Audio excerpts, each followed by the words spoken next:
2017, it was 405 parts per million. What do those numbers mean? We'll put it this way. That 405 parts per million is the highest in recorded history in ice core records, dating all the way back 800,000 years. Half of all the carbon emissions that we have put in the air as a society have happened in the last 30 years.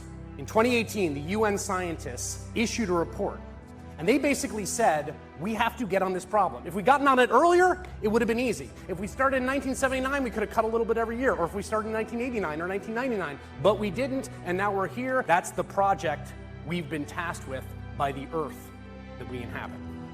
There is an urgency felt like never before in a rising generation of Americans and across the world who realize that the clock is ticking and getting close to running out. We are facing the biggest crisis humanity has ever faced.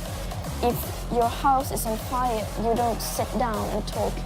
I want people to panic. You say you love your children above all else, and yet you're stealing their future in front of their very eyes. People are suffering.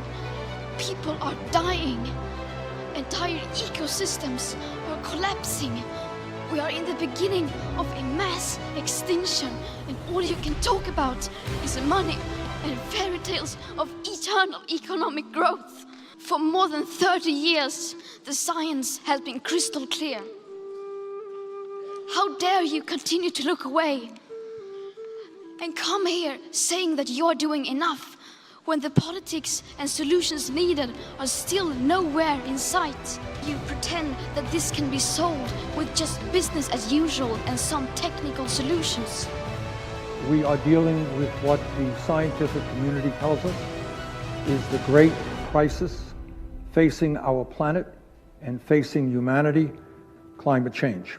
It is absolutely imperative that we get our act together on this issue, and that countries throughout the world stand up and take on the fossil fuel industry and transform our energy system away from fossil fuel. The fossil fuel industry has been spending huge amounts of money trying to defeat those initiatives. Further, the vast majority of members of Congress, in fact, take contributions from the fossil fuel industry. Not only can we effectively combat climate change, but in the process, we can do good economics and create millions of good-paying jobs here and throughout the world. The only way we are going to get out of this situation is by choosing to be courageous. When we think about where we were when the New Deal was established, we were a nation in depression, in Great Depression. We were a nation on the brink of war. We saw the rise of fascism creeping across in Europe. And no one would thought that a nation so poor, so scarce, and so in such dire straits as we were in that time could pursue such a bold economic agenda. But we chose to do it anyway. We had the courage to do it anyway. And that is what this moment demands of us right now. This is going to be the great society, the moonshot, the civil rights movement of our generation. That is the scale of the ambition that this movement is going to require. If another country came in and bombed our mountains and poisoned our water, we would go to war. And we cannot allow that level of disrespect of our people and of our land to continue. When it comes to the economics of it, we can put so many people to work. There is no shortage of work to do, but we need to decide to do it.